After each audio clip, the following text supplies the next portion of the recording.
on the campus of Western Illinois. It's day 3, the final day of the Macomb-Western Holiday Tournament, presented by Tom Coughlin State Farm, right here on TSSR Game Time Live, presented by MDH.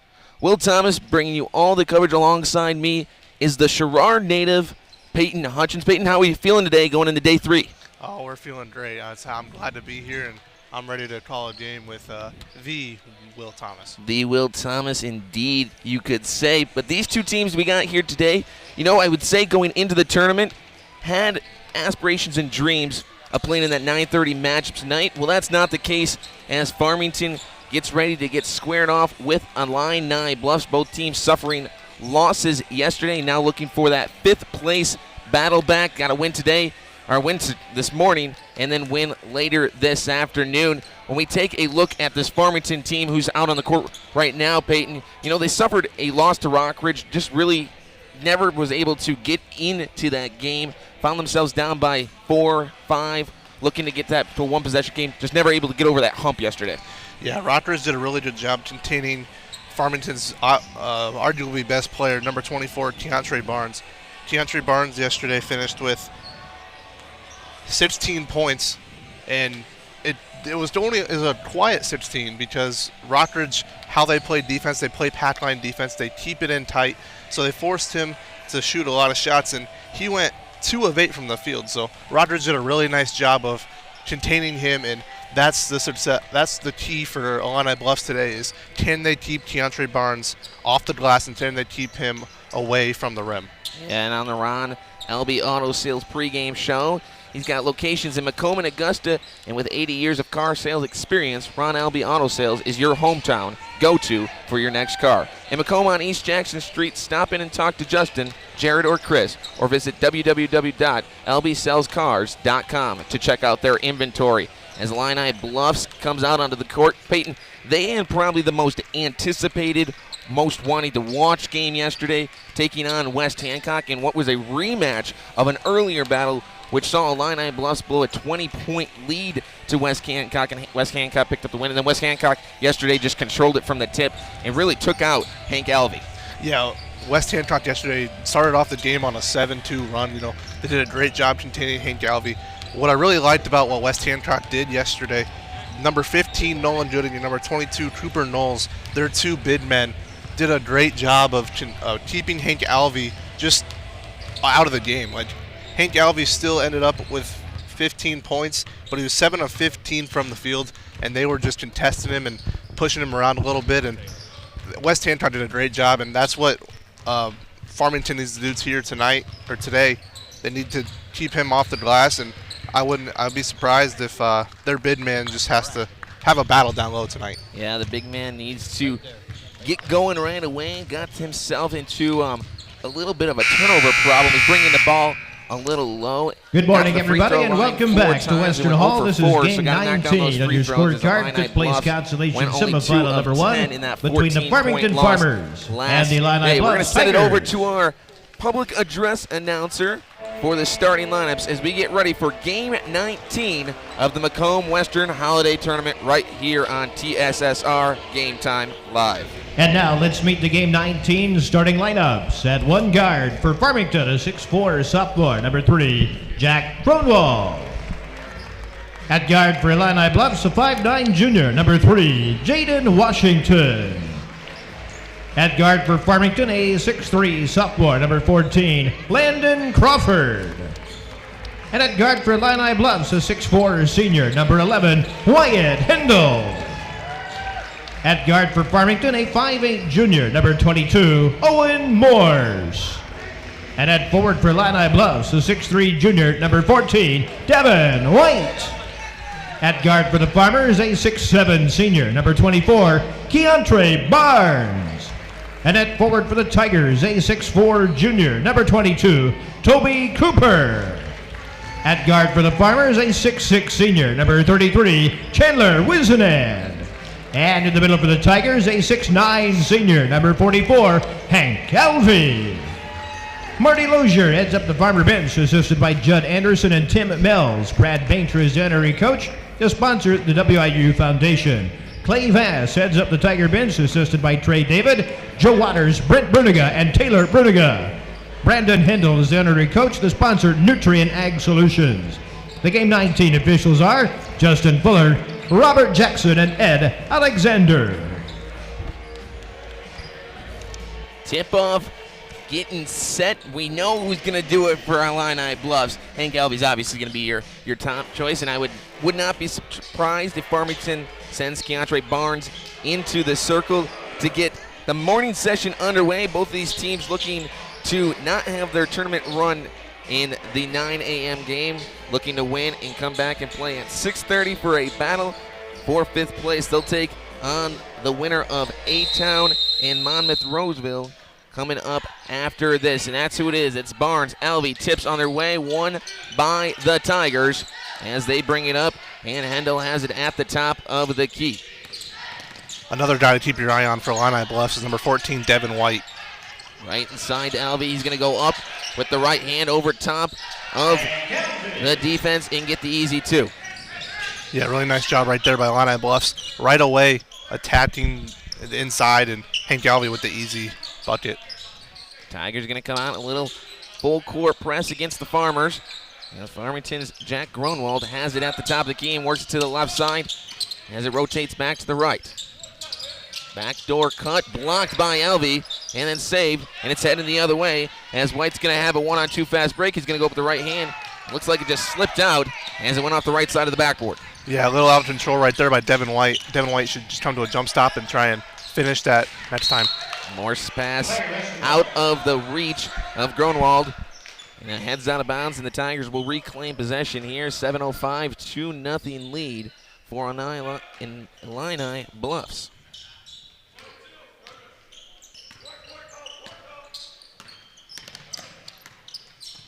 Washington gives to Wendell as his pass is intercepted. They got Barnes leaking on the fast break. They get it up to him as he'll be poked to the right wing and stays in bounds as Gronwald would reclaim possession for the Farmers as they look to work here with 26 on the shot clock. Not a lot of movement right now for Farmington on offense. Barnes swings it back to left side. Gronwald will take the 3 long, rebounded by Alvey. Peyton, we've talked about it.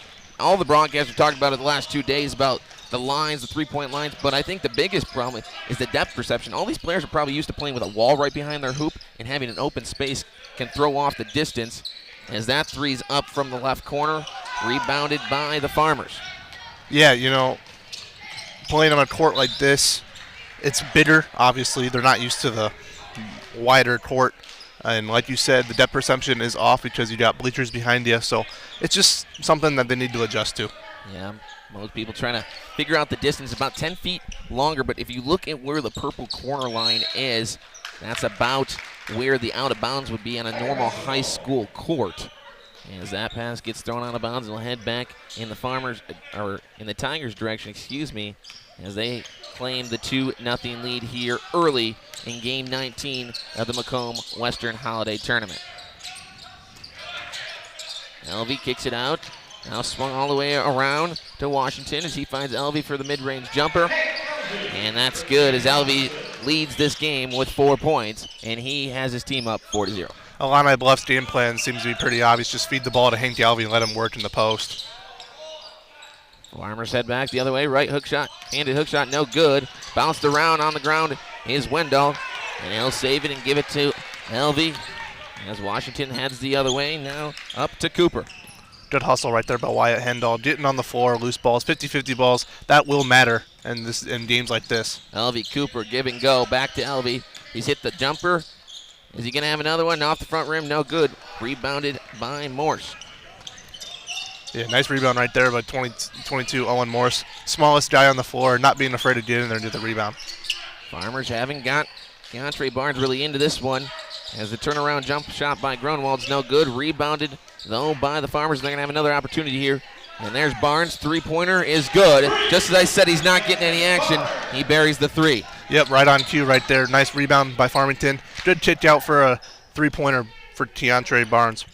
4-3, 4:40 left in the opening quarter of Game 19 of this 26-game tournament. Alvey, left block, backdoor cut to Washington's poked away. And claimed. Now Washington, right corner. Back to Elvie. Elvie's going to one dribble. Stop, get swarmed by a group of Farmers.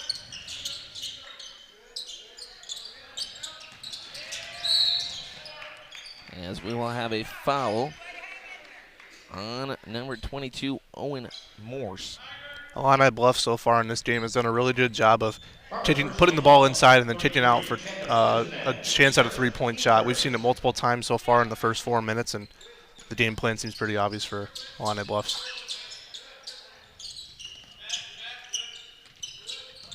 The foul actually went on Chandler Wizand. I thought they might got Morse. He was the one on the ground, but the foul will go on him, so Morse stays out of foul trouble. As White's underhand scoop layup's no good. He gets his offensive rebound, goes back up, blocked. But Washington able to corral it. Elvie, cross-court pass. Hendel, he'll drive, and we'll have a foul on the floor. The ball movement right now for Illini Bluffs is really well. They're moving the ball side to side, inside out. It's tough for Farmington to defend right now. Chandler Wizand picks up foul number 2, so early foul trouble for the Farmers' big man. We'll see if Marty Loisier will head to the bench as Elvie's going to take the deep 2. Rebounded by Illini Bluffs as it went in and out of the hands of Landon Crawford. Yeah, being in foul trouble early on with your big man, especially with Hank Galvey, that's tough for Farmington to start off the game. They got to be smart. Hendel inbound it. Now White. Elvie go right at Wizand. He's got 2. Gets underneath the hoop, back up, and we're going to get a traveling violation as Elvie just took too many steps underneath the hoop. Yeah, Hank Galvey right there had the layup. I don't know. He tried to go to the other side of the basket. All he had to do was just lay that up. A couple times in this tournament where he gets down low and just maybe losing track of where he is on the court, gets underneath the basket, has to try to come back and retrace his steps. Yeah, he's got to keep his eyes to the rim. As Barnes will have it for the Farmers in a 4-3 ball game here in opening game. Wendell's down. It looks like he rolled his ankle. As Barnes' shot's no good, and we're going to have a foul going for the rebound. Yeah, number 22, Owen Morse with the crossover, and I think he just number 11, Wendell just rolled his ankle on that, and now he's heading to the bench, and that brings in number 42, Josh Vaughn. Toby Cooper, the junior, picks up his first foul as the inbound pack straight to Wizand for the 2. That time, Farmington just lost their man. Here's a replay of the foul. As you see, Barnes has it. There's Hendel. He shoots the 3 as fast break layup. No good there by Jack Romo for the Farmers. As we will stay here. Officials are going to have a little discussion, maybe a possible basket interference. Barnes came down on that fast break and got up on the rim and hung there a little bit. Yeah, he was hoping for the rebound and the putback, but the ball did not go that way, so there was no basket interference on that. Barnes, right wing, right behind the college three-point line, which is about 2 feet. Our very own J.C. Miller working the camera today actually rolled out the white tape three-point line for the high school as Morse will drive, lose control, and he'll head back the way of the Tigers. Yeah, him and Brady Crane have done a great job setting up for this tournament. White to Washington, now to Cooper. He drives left, goes straight into Wizand, looking for that foul. Chandler's got to be careful down there for the Farmers. He's got 2 fouls already. Yeah. If he picks up 3 here with 2 minutes, it's going to be an interesting and a different ball game. Yeah, Illini Bluffs attacking number 33 for Farmington. Chandler Winson and just going at him. Into Elvie, now back out. Washington thought about the 3. He's going to go instead. His shot rejected by the smallest guy on the court, Owen Morse, the junior. But he got up and pinpointed that ball at the top of the peak. Yeah, Owen Morse has done a lot of good things so far early on. Here's that block again. Owen Morse up and get that out of here. Yeah, number 3, Jaden Washington on that. Should have put the ball in his other hand and blocked Owen Morse on that to get the shot off. Elvie mid-range jumper is good. Pure jump stroke by Hank Alvey. And he's got all 6 for Illini Bluff. And Hank Alvey leads the Farmington Farmers 6-5 here in the final 2 minutes of quarter number 1. Barnes, he's got 3 on the afternoon. 3 looking for a Cuddy Morse. And that one will go out of bounds and head back in the way of the Tigers. Yeah, that time Keontre Barnes tried to force it into Owen Morse there, and that just couldn't get through. Farmers are going to bring out the full court pressure now. Peyton, I wanted to ask you here. LV's got 6 points, 4 come on the jump shots, 2 only in the paint. That was on the opening possession. As White's going to drive, underhand scoop layup, spun off the backboard for 2.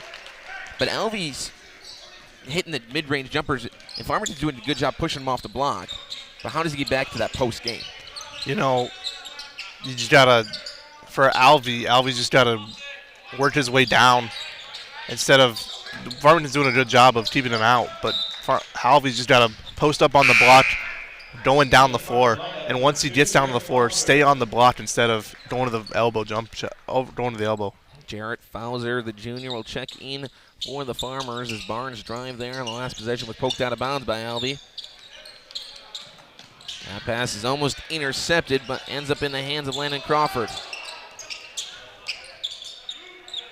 Illini Bluffs bench wanted the double dribble on the hesitation move. Crawford has it, now gives to Barnes. 4 on the shot clock. Barnes drives right, 2. Up with the right hand, no good. Had to go over top a contesting Alvey as Alvey's going to lead the charge. He's going to go all the way to the rim, up with the left hand, and he'll finish. And just like I said, you know, in transition, just get to the block right away. That time he took it himself. Tigers up 10-5, 30 seconds left. About a second differential between game clock and shot clock. Farmington can pretty much hold for 1 if they choose to. Instead, they attack. The layup by Jack Grunwald is blocked out of bounds. And that's Illini Bluffs did really good yesterday against West Hancock, blocking a lot of West Hancock shots, and we see it right here with the dribble and then the rejection. We'll get a foul. How was that going to be on? I believe Devin White. Devin White got himself a little bit of foul trouble yesterday. Only his first here through 1 quarter. Yeah, Devin White yesterday fouled out with only 5 points, and that was a big loss for this Illini Bluffs offense. So Zach Taylor can hold it for the Farmers. The shot clock is now off. 15 seconds in quarter number 1. Gronwald, top of the key, guarded by Cooper. He's going to give it back to Taylor. Taylor's going to take the NBA range 3 off the side of the rim. No good. Rebounded by Vaughn. 2 seconds. 1. Hendel, his 3 off the back of the rim. No good. Had the line looked good as Illini Bluffs leads 10-5 after the opening 8 minutes right here on TSSR. Game Time Live presented by McDonough County Hospital.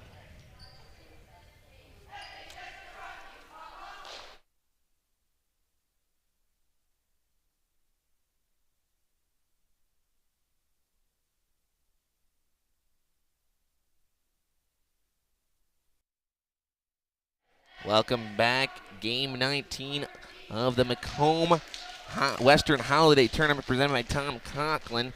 State Farm located on West Jackson Street in Macomb and in Farmington. Start your 2024 off right by contacting Tom Conklin State Farm to take advantage of the State Farm's new auto rates. Contact us in Macomb at MacomBSF.com or 837-120 and Farmington at HocklandSF.com or 245-423. Like a good neighbor, Tom Conklin State Farm is there. Peyton, 2 teams that we follow pretty closely, both Western Illinois men and women's basketball team, hoping to start their 2024 season off right as they get ready for OVC play tomorrow at Edwardsville. I know you'll be traveling down there with the men's team. I'll be down there with the women's team. Both the other 2 teams here in the Macomb area looking to get started as we get quarter number 2 underway as Farmington has possession as Jarrett Fowler has it on the right wing. Grunwald, left wing 3. Nothing but nylon.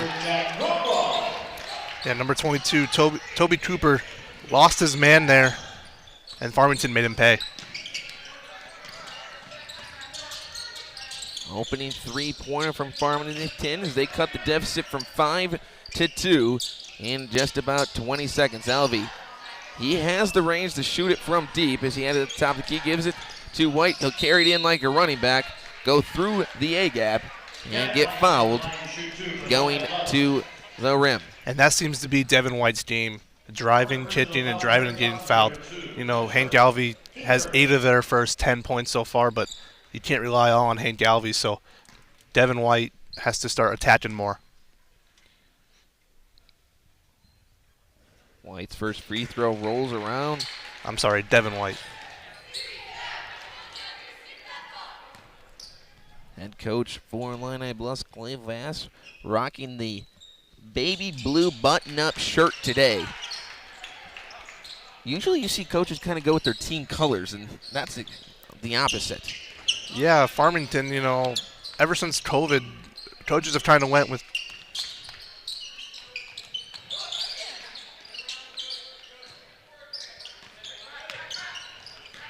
Jared Fauser has it. Clay Vass, Illini Bluffs bench, working that dress shirt, where Marty Loisier instead is going with the classic quarter zip. As White's layup is going to be off the board as he kind of gets out of control and takes too many steps. Yeah, a nice aggressive move right there by Devin White, but just a little out of control once he got into the paint. I'd like to see him come to a jump stop and play off 2 feet on that one. Well, that's something we heard from B.J. Stone yesterday on these calls, is how the men's basketball team here at Western always talks about playing off 2 feet. Once you start getting up in the air, there's a lot of things that can go wrong, so you're going to find a way to play in control, play in 2 feet. And I think when White is going downhill like that, it is a good idea.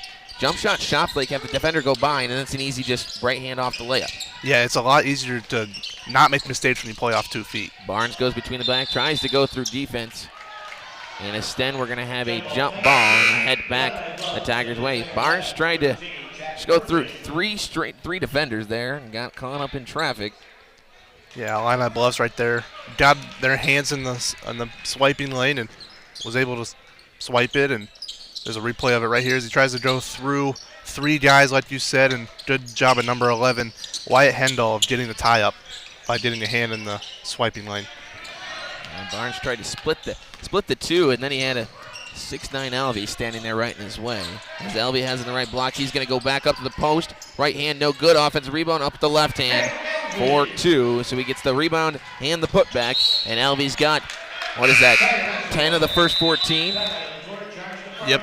As Farmington will take a 30-second timeout right here in the Macomb-Western Holiday Tournament.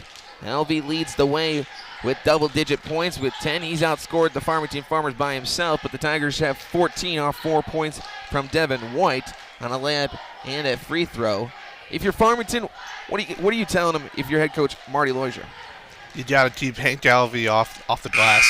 He's gotten a lot of offensive rebounds so far, and it doesn't take a lot to just box someone out. You know, you can be undersized and you can still be able to box someone out. That doesn't really take talent. That's just an effort thing. So I bet coach is saying keep him off the glass and put a body on him.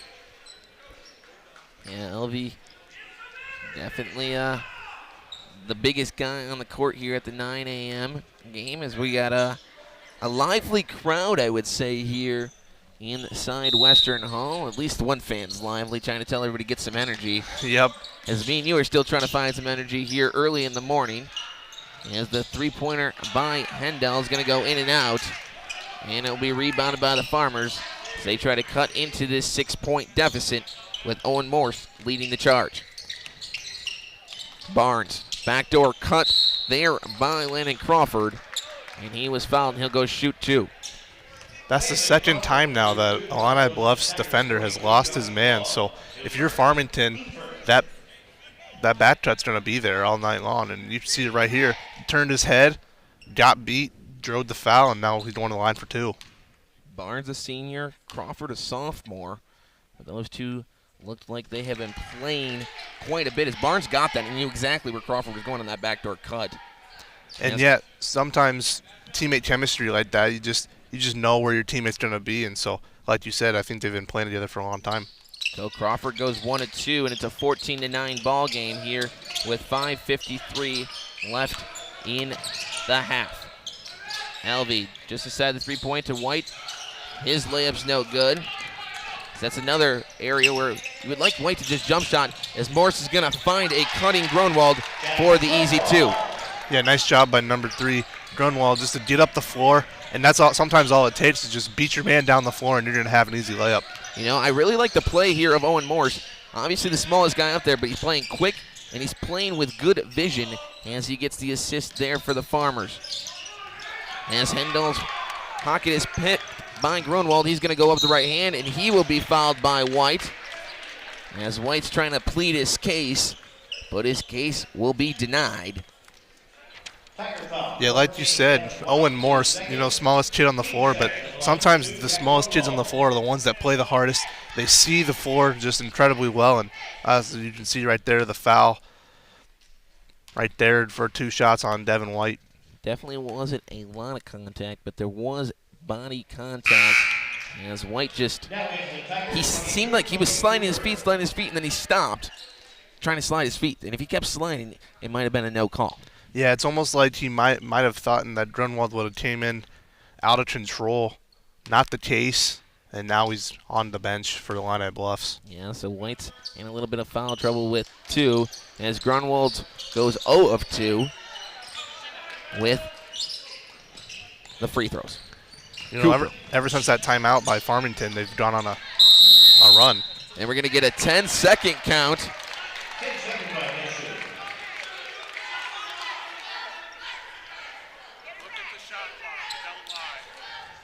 Clay Vass not happy. I don't know.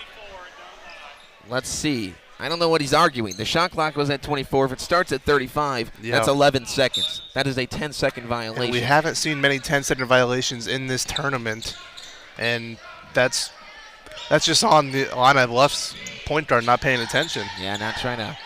Got to pick up with a little pace. That's going to be fed into Barnes. He's going to turn around and get the and one. Or are they going to call it? On the floor. They're going to call it on the floor, which is interesting. I spend a lot of time around the college game, and that's an and one in my book. There wasn't even any continuation, as we're going to get that replay. And Peyton, you talk us through this replay right here. I can see. Yeah, they called it on number 11, I believe. No, they called it on 13 according to the scoreboard, as Barnes will just take the mid-range jumper and knock it down.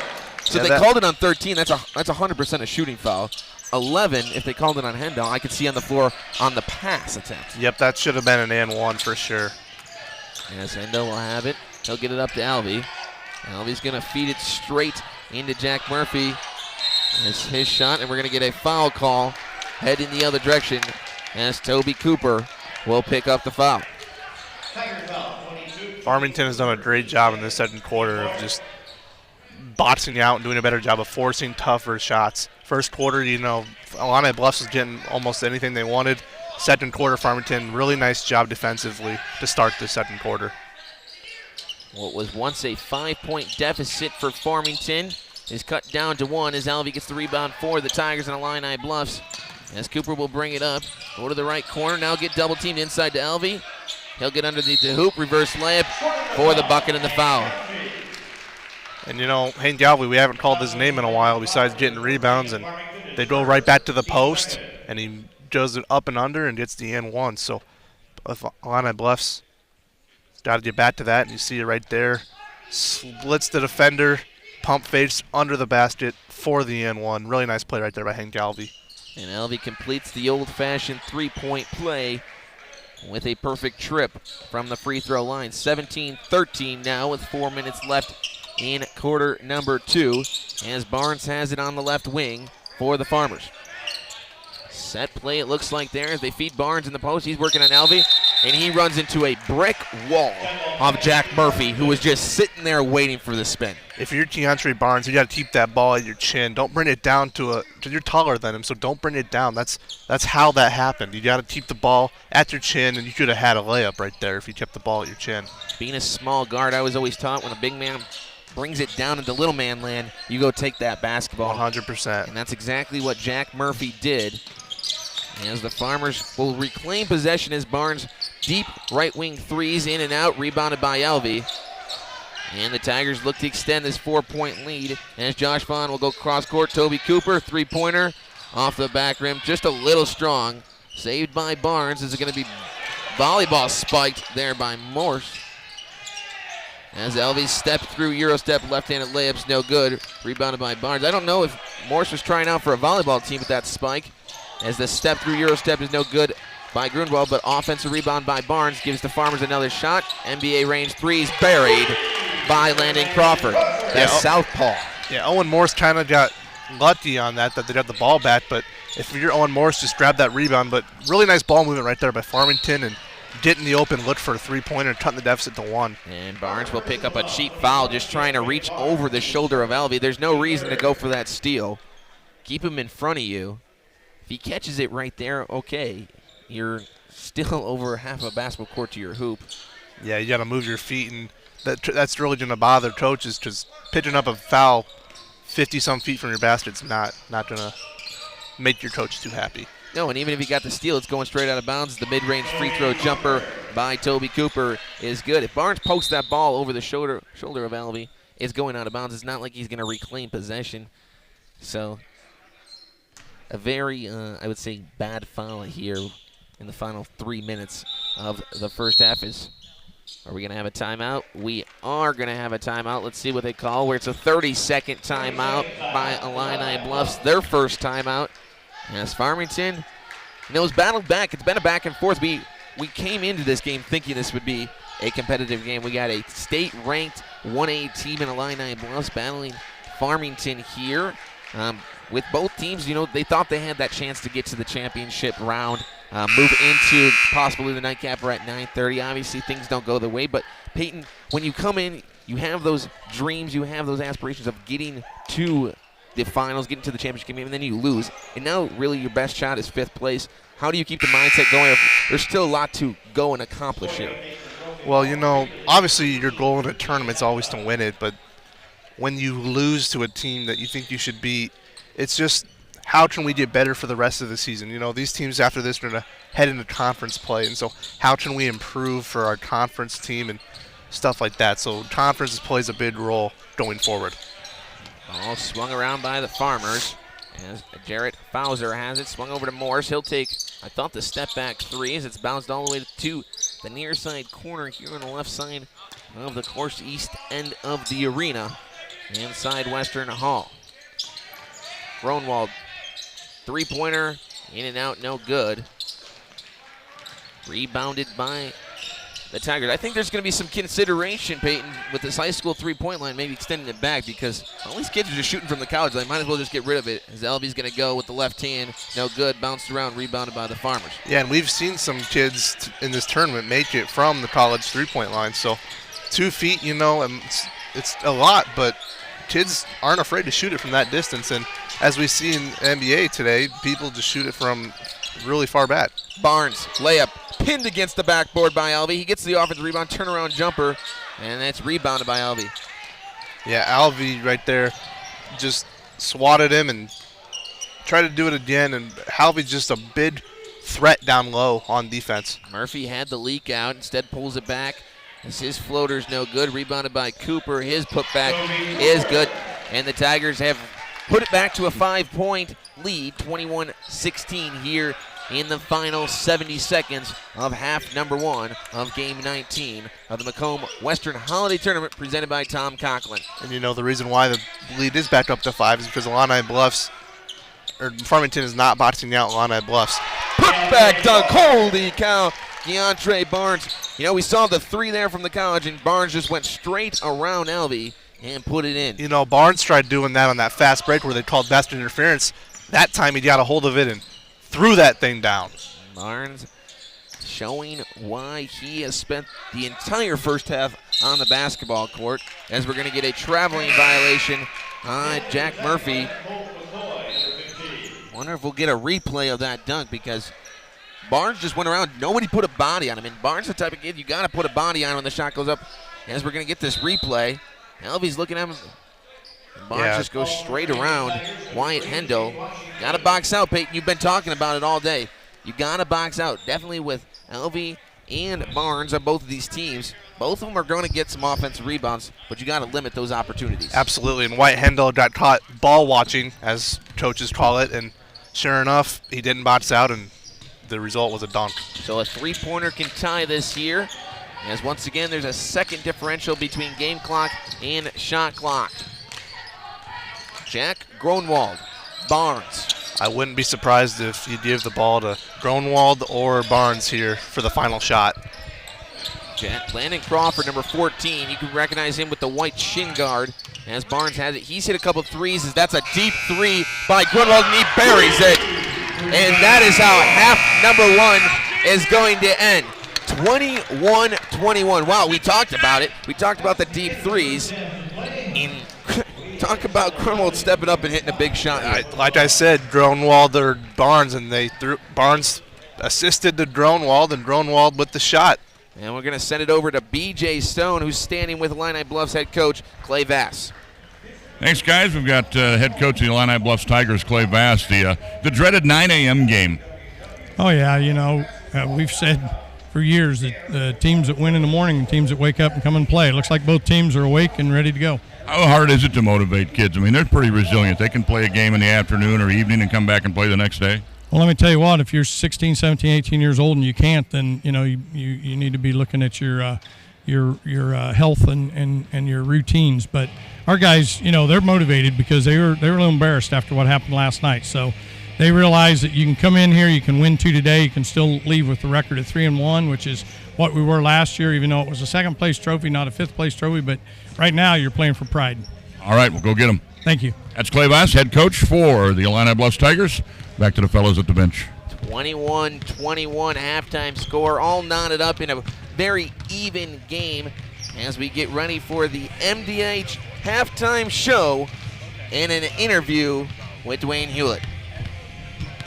Again, as we're happy to bring to you another member of the staff at MDH, and today we have Bill Murdoch, the Vice President and Chief Financial Officer of MDH. I've talked to some people up the food chain a little bit, but you're getting ways up there for me to be talking to here.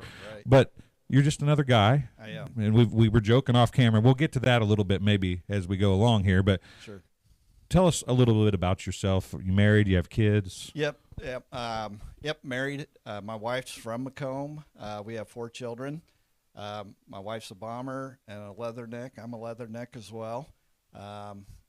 Let's see. I grew up outside of Galesburg on a farm, and we still have a place up there. Go back there every day and enjoy the great outdoors up there. I've been in healthcare for over 30 years now. Enjoy it very much, and really look forward to the challenges that healthcare provides for us. Now, if I remember reading through your stuff correctly, you're from Oneida, which is up by Galesburg, right? Do you know where that is? I do. I know where. It's part of Rova. It is. It's part of. We're sports people here, yeah. Bill. We have to know who Oneida is. I graduated from Rova. Did you? So it was Rova even that far back. Well, not that you're old. That isn't what I meant there. There was an additional town added after I graduated, but it's always been pronounced as Rova. So what was the town that was added? Watauga. Watauga was added. Which is where I live now. So you live in Watauga. Right. You graduated from Rova. Correct. But Watauga wasn't part of Rova when you graduated from Rova. That's right. That's like a twisting, turning road right there. Oh, yeah. It's a complex matter here. But no, after I graduated high school, went to college and all that, and then as I advanced my career, we stayed in the Midwest and finally ended up after we started having kids in the Rova, Oneida area to raise our children, and just stayed there the whole time since then. How, there's a lot of professions at any hospital that have a lot of very important, and they are the integral workings of the hospital. Everybody thinks physicians, nurses, providers. Right. But you have a lot of pressure on you on a daily basis when you're talking about the chief financial officer. So how do you find yourself into that profession? I mean, I think I'd rather be the doctor or the nurse than the chief financial officer. Yeah, that's an interesting question. When I graduated from Western, I was recruited at that time by Blue Cross and Blue Shield of Illinois, and we were doing what hospitals have to prepare a Medicare cost report, and I was auditing them. So that's how I got my step into the healthcare career. And then after that, I went to work for a consulting firm that prepared the cost reports for the hospitals and all that. And then after that, I got into the actual inner workings of the hospital, started out as a controller, then worked up to CFOs and larger organizations, and and that's kind of my niche, and that's where I've stayed my whole career. Now, you mentioned larger organizations. Lindsay Douglas, we talked to her. She's in recruitment for you guys for physicians and providers. And this is not, as far as hospitals go, a larger, right. You know, it's not a huge hospital. Right. So what does that do for you on a daily basis as you're trying to balance a budget or make a budget that works or help with the finances of that doesn't have maybe the bottomless pockets that some people think of when you think of a huge hospital or whatever? Right. Yeah, I think that, you've been in one hospital, you've been in one hospital. They're all different. They all have their sets of challenges and struggles and all that. What is very exciting for me is we are we're nimble, we can make quick changes, and I feel like I can make that impact in the organization, those quick impacts to get the hospital on the right track and keep it going and be viable. Yeah, and funding in this day and age is a key in getting payments. But I'm sure you guys still look at trying to get donations and stuff, correct? Is that involved in anything you do, or do you have to consider any of that when you're trying to make your business positions? It's a small piece of it, a little bit of it. Our biggest challenge is to get reimbursed from the insurance payers. Make sure, because there's a lot of noise out there right now where insurance payers are denying everything that not everything, but most things that we try to get reimbursed for. And if we don't get what we're entitled to, then it's a struggle to make payroll. It's a struggle to pay our vendors. It's really tough to keep the hospital going, make the capital improvements that we're doing on the campus right now. And you're doing a bunch of those right now. I mean, we are. You guys are improving. It seems like monthly, daily, whatever, you're making improvements here in the last 10 years or so. There's a lot of exciting things going on here on the campus right now with the retail pharmacy, or community pharmacy is what we're calling it now, because it is the community of McDonough County's pharmacy. And we're trying to prepare this organization for future generations so we can keep this hospital in the community for the people of the community. Okay, so you work and think numbers all week. Pretty much. What do you think on the weekends? Now, I think I read somewhere there's some hunting and fishing involved in what you enjoy doing. Right, yes. I like I mentioned, I grew up on a farm. We still have a farm. We still live on a farm. So I enjoy just about anything outdoors. That would be fishing, hunting, camping, spending time on the farm, just fixing things or doing whatever. That's how I decompress and recharge to do the job that I do today. Okay. Now, I said I only had two questions. I got one more. We're about at time. But now, you're a hunter. Yes. And you're older like me. Okay. So I remember when I was a kid and everybody was deer hunting, if you got a deer, you were lucky. Right. Do you deer hunt? I do. And how much easier is it on your farm to get a deer now than it was when you were a kid? Yeah, I'm really blessed because there are a lot more deer today than there was years ago when I started hunting. I do, but I enjoy deer hunting. But I also, every deer I've gotten the last 2 years, I've donated to the food pantry and let them repurpose that. Our sons also hunt with me as well. You eat a lot of that deer meat, but anything I get, it goes right to the food pantry, and I donate it back to the community. Well, MDH is all about community. It's been about community, and you even go home and make it about community. So that makes you a good guy, right? Right. Well, I don't know about that, but I appreciate the comment. Well, that'll do it for this halftime interview. We'll be back on TSSR Game Time Live, presented by MDH, with the second half right after this. Back inside Western Hall, 21-21. BJ, we're going to set it over to you. Thanks, Will. We've got head coach Marty Lozier of the Farmington Farmers here courtside. And, Marty, a little bit of a slow start, but you had to like the fight in the second quarter as the guys battled back. Oh, yeah. I mean, 9 a.m. games will do that to you. But, you know what? We play high-tempo defense, and we got them into their full court pressure, and we turned them over a few times. And I think it got our energy going a little bit on the offensive side too. So. A lot of times when you're in these tournaments, after a loss, disappointing loss, you got to try to get them motivated. There's still some hardware at stake, right? Oh, there is. And, I was up probably at 3 o'clock this morning. My first trip was to Dunkin' Donuts. So we got sugar in them quick. But yeah, there is. And, IB, they're always a good competitor. We'll have them later in the year. And well coached. Hank Alvey's a ton. And I'm excited. I think we'll come out and have a good half. We got a shot. So. Awesome. Well, have a great second half. Good luck to you and appreciate the time. Appreciate you, BJ. Thank you. And Marty Lozier, head coach of the Farmers. Now back to Will and Peyton. And Farmington did have some sugars. They woke up there in the second quarter with 16 points, outscoring the Tigers 16-11 to tie this match or this game at 21-21. Peyton, let's run over some stats from that competitive, tied, knotted 21-21 ball game that we have in the final 25 seconds of this halftime show. Well, the first number that stands out is Hank Alvey, 13 points, 8 rebounds. He's 2 rebounds away already from a double-double. He has 13 of the Illini Bluffs, 21. At one point, he had all 10 of their points. So the first quarter was definitely in favor of Illini Bluffs. They shot 5 of 14 from the field compared to Farmington's 2 of 11. So Farmington definitely woke up, and we're in for a good second half here. Yeah, Alvey, who had 15 and 10 yesterday, and the Tigers' losses, a point away, 2 points away, and 2 rebounds away from matching that stat line, as it's all of a sudden a battle of 16 minutes, as we are knotted up, all squared up, tied in a grudge battle match, whatever you want to call it, here inside Western Hall between the Illini Bluffs Tigers and the Farmington Farmers. They go right to Alvey, just like they opened the game with, inside. And we was talking to Western Illinois Athletic Director Paul Bubb during the halftime about how Alvey just needs to put his butt into somebody, and it's a simple drop step. He's bigger than everybody.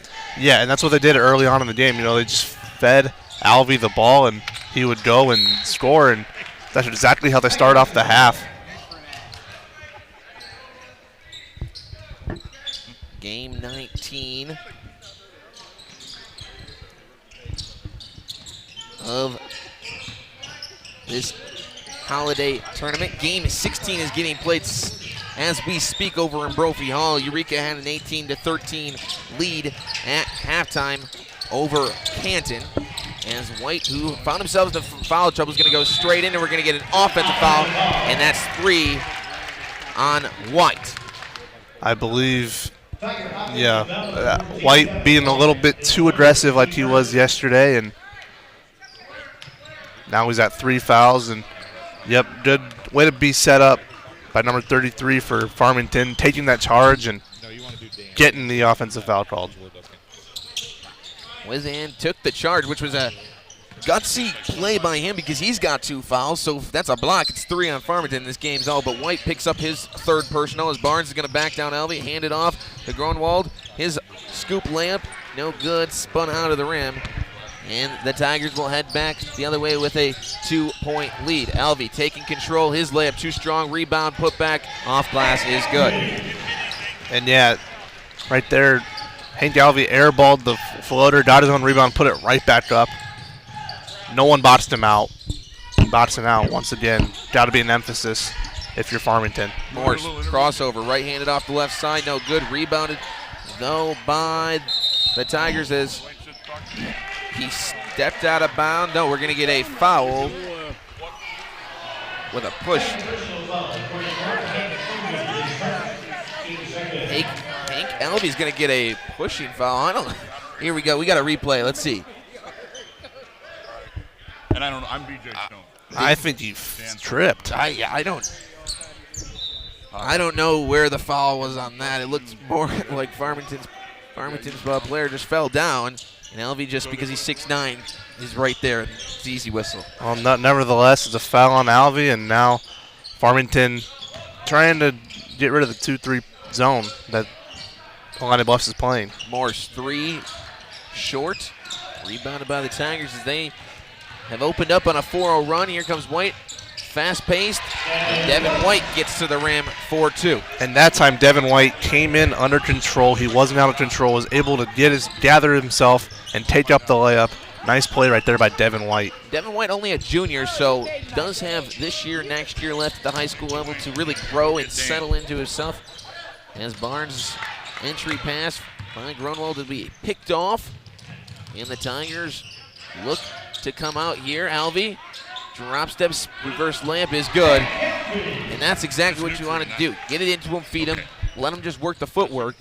He almost looks like a Zach Eady at the college level in this game. Yep, and that's what Illini Bluffs needs to just do every time. They went away from it in the second quarter, not letting Alvey go to the block. He's very good down there, almost like an Ethan Happ as well, former Rockridge standout who did win MVP in this tournament back in 2014 or 13, I believe. So the Tigers have opened up their largest lead at 8. Grunwald, who buried a 3 to end the half, buries his first 3 of the second half, and it's back to a 29-24 ball game. And Grunwald now 3 of 5 from deep. So if you're Illini Bluffs, you've got to know where Grunwald's at all times on the 3-point line. Grunwald, who had the only 3-pointer, no, 1 of 4 3-pointers in the first half. And his Cooper's jumper's too strong, rebounded by Landon Crawford. As Washington fell down, reverse somersault.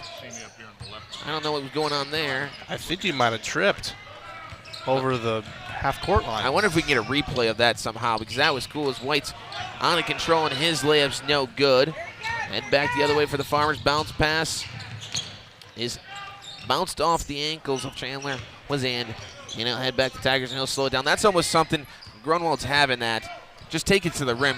You don't need to do the dump-off bounce pass. Like, just take it and go up with it. Yep, Grunwald, that seems to be his bread and butter.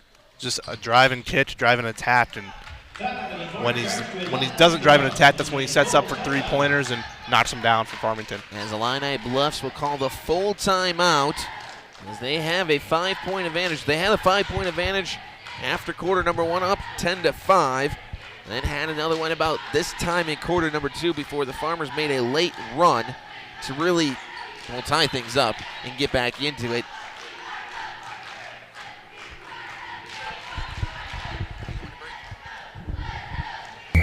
Over the years, we've told you about the benefits of choosing Spoon River College. Affordable. Transferable credit. Career ready. A culture where students feel like they belong. Wow, that brings a tear to my eye. And while all these are true, there seems to be one thing that, well, sticks. So let's give the people what they want to see. Enrollment is now open.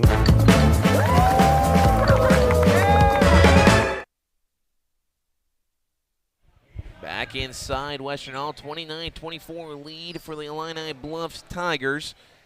As we are just getting started in a full day of coverage here on TSSR Game Time Live, presented by MDH, right here at the Macomb-Western Holiday Tournament, presented by Tom Conklin. Devin White's going to inbound it for the Tigers. He gets to Cooper. Looks like a 2-3 zone for Farmington. Both teams seem to be playing 2-3 zone right now. You know, Peyton, it's been a while since I was in high school, but there's been more zone defense played this weekend than I saw in all 4 years of my high school. As Elvy's going to turn around mid-range jumper, rattle it in and out. And we're rebounded by Farmington as we're going to get a reach-in foul. And who are they going to call it on? They're going to get Cooper. He'll pick up his 3rd foul. So a little bit of foul trouble for Illini Bluffs. Cooper's got 3, White's got 3. Yeah, right there, Cooper, that was a frustration foul. He lost control of the ball and fouled from 90-some feet from your basket, and that's not going to make Coach too happy. And you see it right there, kind of just pushed him. And here we go, another zone defense. Is the 3-pointer by Zach Taylor's going to be no good. Way back in 72. And Cooper will head the other way. 12-year-old, I hit him right up underneath the helmet. White now to Washington.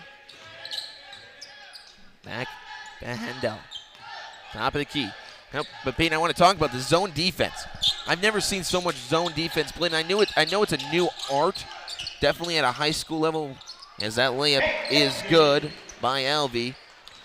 You know, it's just to slow down the pace of the game a little bit. You know, we've saw earlier in the third quarter, you know, both teams kind of turning the ball over a lot, not really much pace to the game. So it's kind of slowing down the pace, making them get back to square one, get back to defending. And I think maybe at the end of the third quarter, Illini Bluffs or Farmington might go to a man and pitch back up the pace. But for now, it's just to slow down the game a little bit, just to get their feet back underneath them. Well, just you say that, Illini Bluffs switches into a switching man-to-man defense as Barnes deep three-pointers. No good. Normally we say that three-pointer, you know, is a good shot. But in this game, you're 3 feet behind the three-point line. Take a dribbling and knock down a jumper that you're used to shooting. Yeah, I didn't really see how much time was on the shot clock. It should have been a shot clock issue, but nonetheless, I do agree you got to have a good shot. And that was too early on the shot clock right there for Illini Bluffs. Yes, Hendel's three's no good. Alvey's going to step out, extend his range. That one's no good. Rebounded by Cooper. As Alvey crossover now works back left, will hand it back off. Shot fake, cross-court pass to Cooper. Now inside to White. He'll go up with it, too strong.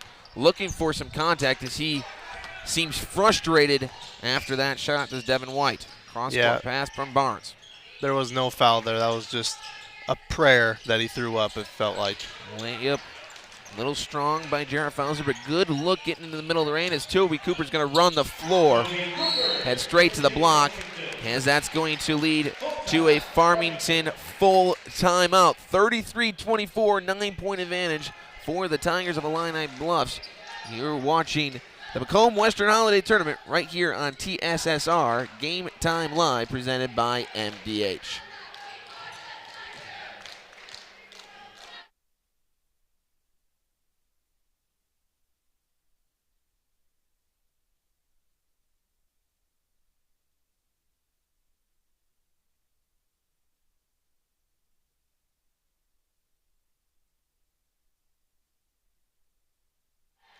Back inside Western Hall, 33-24, Illini Bluffs have opened up on a 12-3 run here in quarter number 3. And Peyton really, I mean, it started with Alvey, and it's really opened up the game for the Tigers. Yeah, Illini Bluffs got back to their bread and butter, which seems to be Alvey down low, Devin White attacking and scoring. When Devin White is under control, this team can be lethal. When Devin White's out of control, that's when the other teams make their runs. So Alvey and White are the glue to this team, and so far in this third quarter, both of them have played pretty well. Yeah, disappointing loss. As we heard from Clay Vass, the head coach for Illini Bluffs. He said it was an embarrassing loss yesterday to West Hancock at halftime. His team has came out in the third quarter and really shined as they hold the 9-point advantage. Gronwald out to Barnes as it swung all the way around. Farmington looking for a late attack as they had Barnes on the baseline. He's going to find a cutting Chandler Whistling. And that's an easy two. That's what you need to do to attack the zone. Baseline to middle. And that's exactly what, you know, go short corner, attack middle, and they get beat down the floor.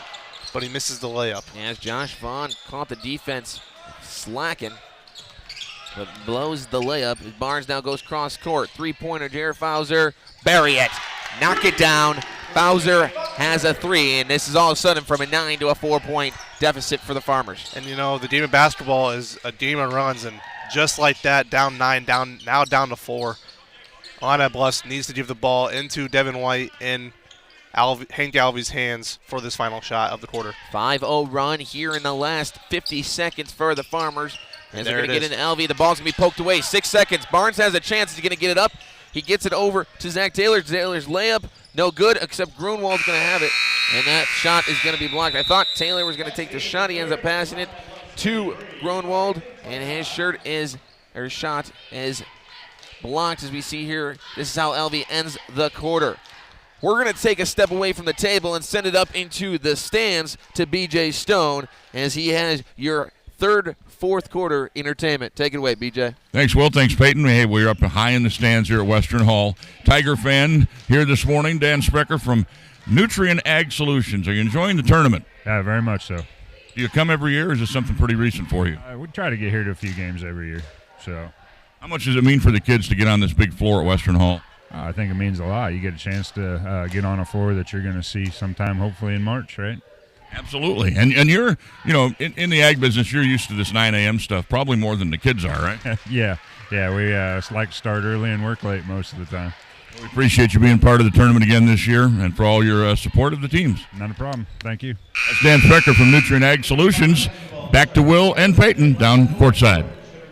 Nutrient Ag's one of our wonderful sponsors here during this Macomb-Western Holiday Tournament. Another one of those sponsors, the Illini Bluffs sponsor, and that would be the Hollis Park District, as they wish the Illini Bluffs Tigers best of luck in the Holiday Tournament and the rest of the 23-24 season. Membership specials are available right now to join the Hollis Park District Recreation Center. Just call 309-697-2944. That's 309-697-2944.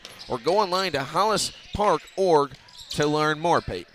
I want to go back to that zone offense for just a second to beat it.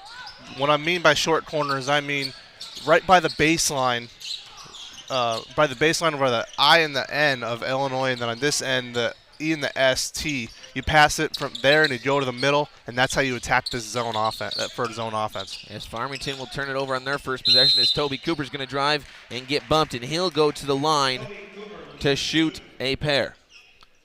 Cooper got fouled, went down hard. He looks a little upset. Maybe thought that he could have the and one. Thought he had the shot. Yeah, and that's really frustrating as a basketball player, especially when you should have had the and one. It's just frustrating. Instead of 3 points, now you got to go to the line and earn it only for 2. Yes, Cooper knocks down the first one. One thing I like there, and you don't see this a lot at the high school level, he gets bumped, but his eyes stay on the rim. He knew where the hoop was at all times as he goes 2 for 2 and earns those 2 points the hard way. But you sometimes see that you get bumped, your eyes go the other way, you just throw up a shot. But Cooper kept his eyes on the rim, knew where the square was in the backboard, and got things going. As Barnes is going to drive right, floater, no good, rebounded by Elvey. Leak out pass to White. As White's going to go and get it stripped away, now recover back to Cooper for the easy 2. And that time, Devin White played under control, lost the ball a little bit, but was able to find his open teammate and to extend this lead to 8 points with 7 minutes left in this final frame. Fowler unable to get it to go there. White has it now to Washington. Back to White, get it into Elvey. That's exactly what they do. Elvey's going to face his pass, bounces around, finds the fingertips of Cooper for the 3. And Cooper buries the 3, and we'll see if Farmington calls a timeout as it's now back out to an 11-point lead on a quick 7-0 run here to start quarter number 4. And that's when you know things are going your way. That ball got deflected and went right to an open guy in the corner for Illini Bluffs, and he knocked it down. Lanning Crawford's going to check in for the Farmers after the next whistle. As Fowler has it at the top of the key, swung around to Morse. Barnes going to have to lead this charge, you would think. Mark Grunwald, who's buried a couple threes. 4 on the shot clock, going to have to get it up. Yep. Deep three-pointer off the glass, off the side of the rim, no good for Fowler. As the Tigers will look to deflate the air in the basketball with 6 minutes left. And can't deflate it as much as you could in the past with the 35-second shot clock, something new. And this is when the shot clock's going to help Farmington trying to get back in this game. Illini Bluffs can't hold the ball, but they also have to get stops.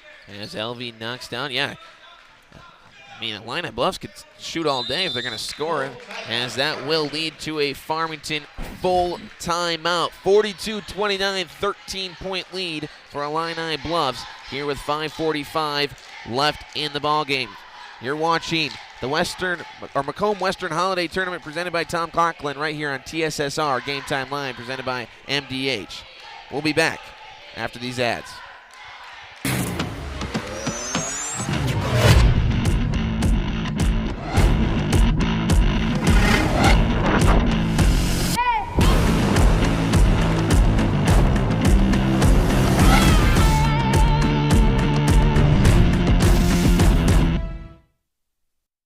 All Tigers as they have been on the prowl here in the second half. I'm trying my best BJ Stone sometimes here with the quick things that he can think of and say.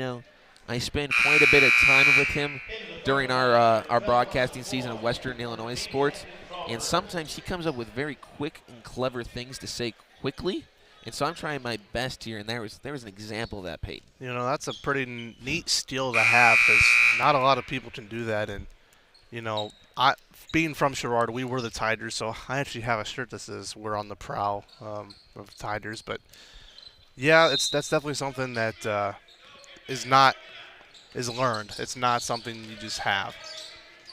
As Farmington will have possession number 1 here in quarter number 4. Zone look again as Barnes short corner jump shot. And that's what you were talking about.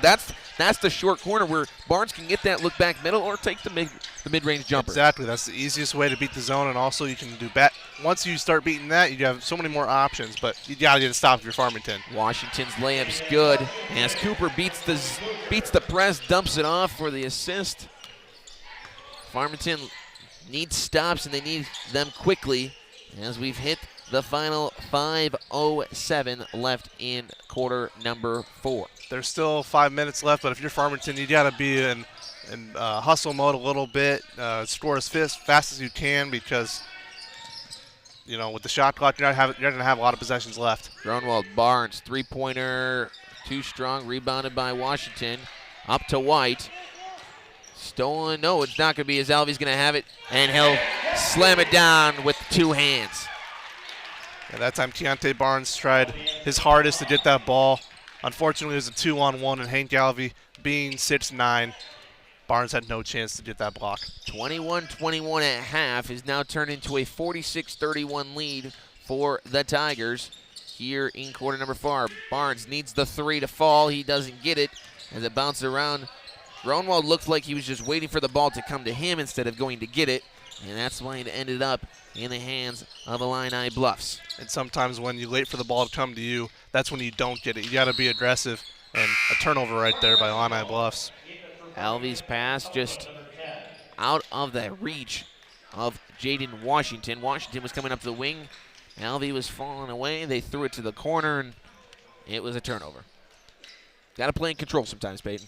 Yep, I've been saying it all day for Illini Bluffs. Play in control, and there's been times in this game where Illini Bluffs has not played in control and allowed Farmington to kind of get those extra possessions. And if Illini Bluffs can play it under control from here on out and in the rest of their season, this team is going to be pretty good, like they already are. Owen Morse drew the foul. Now led the charge, gets it up to Barnes. Barnes, right-handed shot, no good. Rebound by Alvey. He's going to lead the break. Could have been a foul there on Barnes going for the reach-in as Alvey's looking to work on him. Yeah, Barnes clearly frustrated, clapped his hands after that miss. He's missed his last several shots, and he's frustrated right now. Yeah, Barnes trying to be the offensive force that gets Farmington back into this one, but is dealing with the 6'9" senior, or junior Alvey is. No, senior. He is a senior. As we're going to get a foul on who? It's going to be on Farmington. It will be number 12, Russell Poor. Alvey, who's committed to Lehigh to play his collegiate basketball. We'll have about, 2-3 more months in a Tigers uniform before he heads to Lehigh. I guess you got to wait till May to head there, but.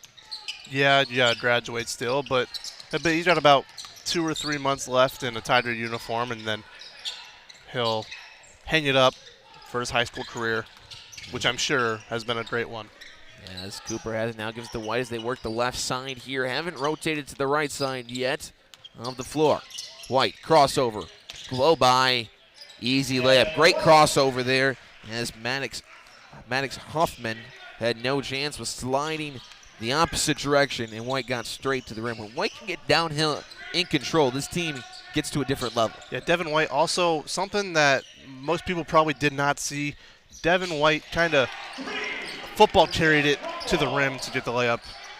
As Gronwald knocks down his 3rd NBA range 3 of the afternoon, but this one might be too late as they're down 14, 48-34 with 2.5 minutes. As Alvey's layup's too strong off glass, and Barnes goes. They're going to need a bunch of three-pointers, and that's a turnover. Alvey's going to have it, go up, get fouled, and he'll go to the line to shoot 2. I think he was trying to throw that one down with one hand. Once he got that ball, I saw it in his eyes. His eyes got wide, and he was going for the dunk the whole time. And good foul by Farmington to not allow the hammer.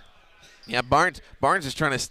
Here's the replay of it, and as you can see, Elvie was trying to go up. Barnes, I believe, is trying to say that he still wants the best dunk in this game with that putback. Elvie's got one dunk on just a typical two-handed slam, go up, put it down. But Barnes' putback dunk in the first half might be a top highlight from this whole entire tournament. Yeah, I think Barnes definitely has the best dunk of the tournament. You should maybe say Dion Doyle's for Macomb, his fast break dunk against Brown County, but I would say you got to give it to Keontre Barnes on what he just did in the first half. Yeah, Elvie's free throw in and out, rebounded and put back there by White was in and out, and then it went out of bounds. So everything going out right now, as we're going to get some subs. Boston Smith's going to check in, as well as Jacob Evans for Farmington as they somewhat start to clear the bench here. Down 15 with 2:20 left. I don't know what head coach Clay Vass said to the Tigers in the halftime locker room, but he got this team fired up, ready to go.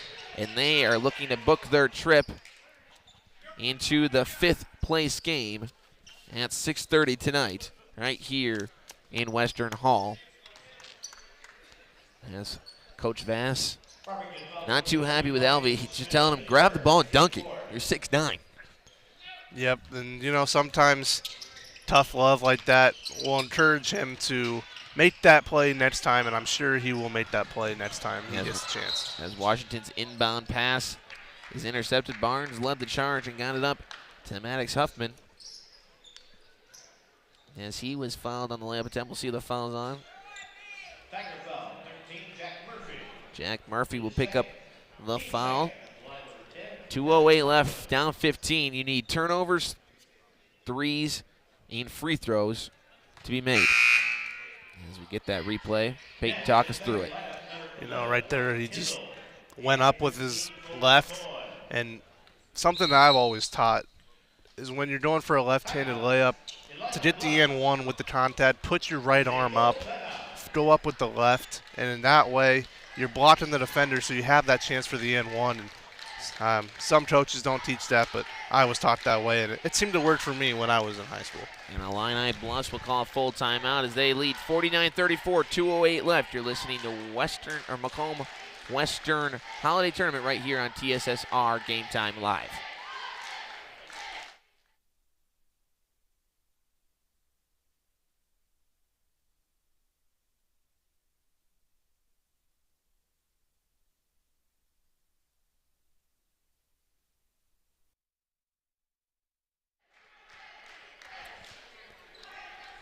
And back inside Western now 49-34, 2:08 left. Full timeout called there by Illini Bluffs as they came out and almost scored 30 points. They've outscored right now the Tigers since halftime. What is that? I got to do math here. 20 would be 41 plus 8. That's 28 points for the Tigers to 13. 28-13 in half number 2 in a first half that was very closely contested, but what it really looks like is Elvie just kind of turned it on to another gear and got things going inside. And some turnovers from Farmington let Devin White get out on the break, and it just kind of snowballed from there. Yeah, I feel like Coach Voss definitely had something to say about getting the ball to Alvie. And if I'm Illini Bluffs, I'm feeding Alvie every single play for the rest of the year because no one in small school basketball can really defend a kid that's 6'9" at the small school level. You would know exactly how that is playing at this level in your high school career. Yep, I was playing kids just like Alvie, and I'm telling you what, they're tough to guard, and there's not really much you can do once they get going. As Illini Bluffs will empty their bench, and it looks like Hank Alvey's day will be done. As Farmington will take the 3. Russell Porter's attempt, no good. Rebounded by the Tigers, and they'll head back their direction for the final 20 seconds. Landon Whitfield, who just checked in the game, is going to swing it out to the top of the key to Cole McCoy with 23 on the shot clock. Whitfield drives baseline, jump stop, goes up with the left hand. You know, he didn't make the shot, but that's what you want. Go in there, get under control, jump stop, then go up, Peyton. Exactly, and that's what I think Devin White needs to do a little bit better job of when he attacks the rim, is just under control. Poor pass gets bounced around, and it'll go off the hands of Farmington and Boston Smith. As Jack Murphy's going to check in for Devin White. So Devin White gets himself into a little bit of foul trouble. Had 3 within the first minute of the third quarter, but doesn't foul out. Plays the whole game, and will be heading to what looks like a 5th place game with a chance to take home some hardware, as the 3-pointer is good by Cole McCoy. And Illini Bluffs will take on the winner of Avon and Monmouth Roseville, and both of those teams are pretty solid as well, so that'll be a great game come 6:30 here in Western Hall. 3-pointer Boston Smith's no good, rebounded by McCoy. And this is where, you know, at the college level, you might see, you know, a team just take a shot clock violation here, running out the clock. We'll see what they do at the high school level as they'll head to the rim with Whitfield and get 2. Because why not? This is an experience for all these kids. Me and BJ were talking about this yesterday. All these kids, you know, probably have had dreams of playing Division I basketball, and they get to play on a Division I basketball court. You know, it's no, you know, Carver Hawkeye Arena at Iowa City. You know, it's no Assembly Hall in Indiana. It's no Cameron Indoor at Duke. It's Western Hall, but it's still Division I court. It's still an experience that these kids will remember for a lifetime. Right, and, you know, some kids don't get that experience, and it's just one of those things that it's really cool to be a part of, and the atmosphere here at Macomb Holiday Tournament has always just been electric, and we see it day in and day out. Russell Poor will bury the 3-pointer, as Farmington's going to end the second half like the end of the first half with a 3, but this time they find themselves down 17, as that's how this one's going to wrap up. 54-37. Tigers take this one. They'll head to that 5th place game. That will be played at 6:30 right here on TSSR Game Time Live, presented by MDH. We're going to send it to BJ after the handshake line, because I hate to say it, but sportsmanship is more important than an interview, Peyton. Yes, absolutely. And then we'll come back. We'll run through some highlights. We'll give you some stats, and then we'll get ready for the next game, as you will be heading out of here early to catch a bus. My bus comes later today, and we're going to meet back down in Edwardsville as we'll get ready for Western Illinois men and women's basketball this weekend tomorrow. Yeah, I'm excited to start the OVC conference play at Edwardsville. Both teams had a pretty good non-conference. The women's team, you know, 9-2, men's team 7-6. So it's going to be a great OVC conference play for both teams, and I'm excited to see what is in store. Yeah, Farmington's run ends here, and you can't still call this a consolation game, even though that's how I always look at it. That's like, if you would lose this, you go play in a 7-8 game in an 8-man tournament, but their time here is done in what would be a play-in game for that 5th place game, and Farmington goes 1-2 on the weekend, winning their first game against Eureka, which was an important win there, and then falling yesterday to Rockridge, and falling then today to Illini Bluffs. And we're going to hand it over to BJ Stone with the winning head coach. All right, thanks, guys. Back here with winning coach Clay Vass and that one. And Clay, rather than just traveling up the Hannah City Glassford Blacktop, you guys come all the way to Western Hall to play your neighbors from Farmington. Yeah, our neighbors from Farmington, next door neighbors as coaches even, and you know, we're it's a good rivalry. These guys know each other pretty well. Keontre and Hank play together, actually travel in the same car, you know, some in the summertime. So there's a lot of familiarity, and it makes for a good ball game as long as everybody can, you know, keep it in perspective. And our guys were able to do that in the second half. We were able to come out. We were able to just get some breaks and make some bunnies and play some defense, and they kind of broke down similar to what happened to us last night. So we're fortunate to get the win. Farmington's a good team. It's a good program. It's a good rivalry. So we'll take it. We needed to bounce back, and that's what we did. All right, and now you got another game coming up tonight, 6:30 for the 5th place trophy. Tell the fans a little bit about what it takes to get the kids prepared to play 2 games in one day. Well, it's tough, especially we have big bodies and our guys play hard. Anybody that's watched us play, you can't say we don't play hard. Sometimes we're throwing mud all over the place, but we do play hard, and that makes it difficult for us. In the past, when we've had to play 2 in one day, we can be tired. So we're kind of lucky we've got this long break. I just wish we lived a little closer. We could get them home for about 4 or 5 hours instead of hanging around Western Hall here or some restaurant in Macomb. But it's difficult to do. But you know what? They're young, like we talked about earlier. They should be resilient.